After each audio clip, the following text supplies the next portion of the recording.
contrôler de se déplacer. Ce qui veut dire que cette arme sera portée toujours prête en emploi. La différence par rapport à un fantassin qui est dans un trou, qui généralement a le temps d'aligner sa cible, vous devrez réagir d'instinct et généralement, dans 90% des cas, à la hanche. Autre chose, cette arme est la nouvelle arme en dotation dans les unités du pays. Je sais, certains me diront qu'il y a des unités où on est équipé du FAL, d'autres où on est encore équipé de la FN, d'autres où on est équipé du FNC. À court ou moyen terme, c'est celle-ci qui va être mise partout. C'est une arme de la nouvelle génération. Pourquoi une arme de la nouvelle génération? Tout simplement, c'est un problème dû à son calibre. Calibre 5,56. 5,56 mm. Alors, autre particularité de ce calibre, c'est une munition SS-109 qui a été fabriquée par la FN et qui a des caractéristiques balistiques très importantes par rapport à les cartouches que l'on emploie dans le M16. Autre chose, une certaine polyvalence. Pour ne citer qu'un exemple, le chargeur, contenance de 30 cartouches, peut être adapté sur un M16 américain. Et vice-versa, le chargeur du M16 américain peut venir sur cette arme. Possibilité de placer des grenades NRK dessus, sans tromblon. La FN, rappelez-vous, il fallait mettre le bout du canon un tromblon pour pouvoir adapter la grenade. Ici, ce n'est plus le cas. Autre changement notable, c'est le fait que l'on puisse lancer cette grenade avec une cartouche normale. Donc, dans un AFN, on mettait ce qu'on appelle une cartouche baliste, propulsive. Donc, il n'y avait pas de balle au bout. C'était uniquement la pression des gaz sur la queue de la grenade qui chassait celle-ci. Ici, pas. Il y a des balistes aussi, si on en a. Si on n'en a pas, on peut tirer la grenade avec une cartouche normale. C'est-à-dire que la queue de la grenade est remplie d'un produit qui absorbe la balle, qui transforme l'énergie pour propulser la grenade. Vous allez me dire comment est-ce qu'on vise? Eh bien, il suffit tout simplement de relever la grille de viseur, qui a une autre particularité, modifie aussi le système des gaz. C'est-à-dire que tous les gaz sont consacrés à la propulsion de la grenade, automatiquement en relevant la grille. Autre particularité, possibilité de mettre un bipied. Bipied qui est en même temps une cisaille. Donc, si les barbelés que l'on rencontre sont à enlever et qu'on n'a pas de pince, eh bien le bipied de l'arme peut servir de tenaille. Autre possibilité, sur le dessus de l'arme, vous avez un verrou avec deux marques, c'est-à-dire d'un côté une ligne, de l'autre côté deux lignes. Tir normal, position une ligne. Si maintenant votre arme est encrassée par du sable, de l'eau et autres, on le met sur la position 2 et toutes les saletés qu'il y a dans l'arme sont chassées. C'est fait exprès pour nettoyer l'arme, pour vous permettre de continuer avec un opérationnel malgré des grasses, malgré de l'eau, malgré du sable. Autre caractéristique, c'est une hausse à bascule. Deux positions, 250 mètres, 400 mètres. Il est évident que pour faire un tir standard, jusqu'à 250 mètres, et en deçà, eh bien on met 250 mètres. Au-delà de 250 mètres, on bascule la hausse et on a 250 mètres jusqu'à 400. Autre chose, possibilité de mettre une lunette sur l'arme.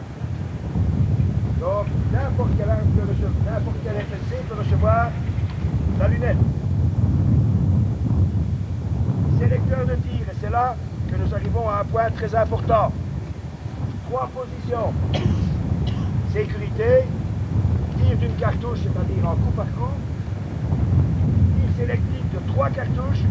Et là, vous devrez chaque fois, pour faire partir 3 cartouches, tirez sur la détente. Et il n'y en aura pas plus que 3 qui partiront. Bien sûr, si vous arrivez à un certain moment que votre chargeur n'en contient plus qu'une, ben il n'y en aura qu'une. Mais s'il en contient 4, il sera 3 et plus qu'une. Et alors, bien sûr, en rafale. Autre chose, poignée de pistolet dans la caisse se trouve normalement, ici c'était enlevé pour ne pas les perdre, là, le nécessaire de nettoyage de l'arme. C'est-à-dire une petite purette d'huile, une flanellette, un goupillon, et ce qui est nécessaire pour nettoyer l'arme en campagne. Autre possibilité, crosse repliable. Vous avez la possibilité de replier la crosse très facilement, voilà, et de la porter en condition repliée. Condition normale de patrouille, crosse ouverte. Vous voyez que ça ne pose pas de problème. Ok? Pas de questions? Pour le tir que nous allons effectuer un tir de 10 cartouches en coup par coup à la hanche. Alors, je rappelle la position. Pour un tir à la hanche, c'est une position convenable et correcte. C'est-à-dire que celui qui tire en serrant les fesses, à la 3e cartouche, il est par terre. Et alors, il tire derrière. Donc, c'est devant, généralement, qu'on tire. OK? Alors, la position de tir pour un tir à la hanche, jambes bien en avant. Oh là là, la main au garde-main. On presse la crosse contre la hanche. Et voilà. Et on pousse en avant. Et la jambe qui est en arrière sert de pelle d'ancrage. Donc, elle cale. L'autre sert pour trouver la stabilité et le centre de gravité le plus correct. Et voilà, ça c'est la position de tir à la hanche. Je ne veux pas voir des Rambo, des gens qui essaient de tirer en dessous de leurs jambes. Pas de guignol, c'est dangereux. Ok, pas de questions jusque-là. Donc soyez prudents. Je vous rappelle, si vous avez un problème avec l'arme, il faut attendre et lever la main. Ne pas se retourner. Avec une arme, et lorsque l'on tire debout, ça va très vite de se retourner. Évitons les incidents et les incidents déplorables. Ok?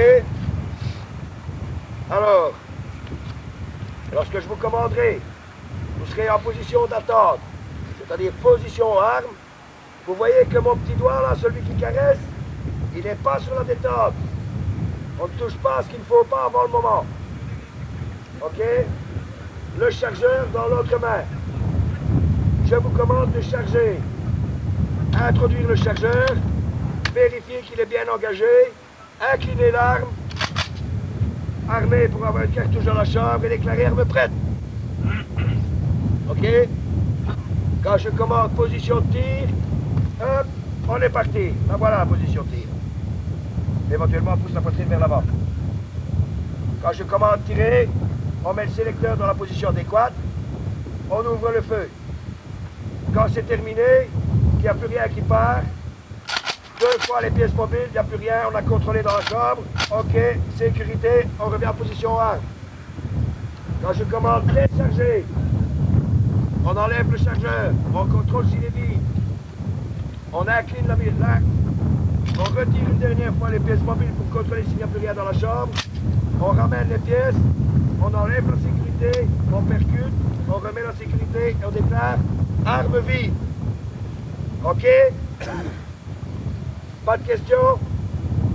Fantastique. Allez, on se met en vague et on commence. Tout le monde le casque sur la tête. 20 mètres, on me corrige, 20 mètres. Donc, il n'y a pas de problème, vous devez les atteindre. OK, on est prêt. Chargez. Introduire le chargeur. Inclinez l'arme, tirez les pièces mobiles vers l'arrière et relâchez. Et déclarez arme prête.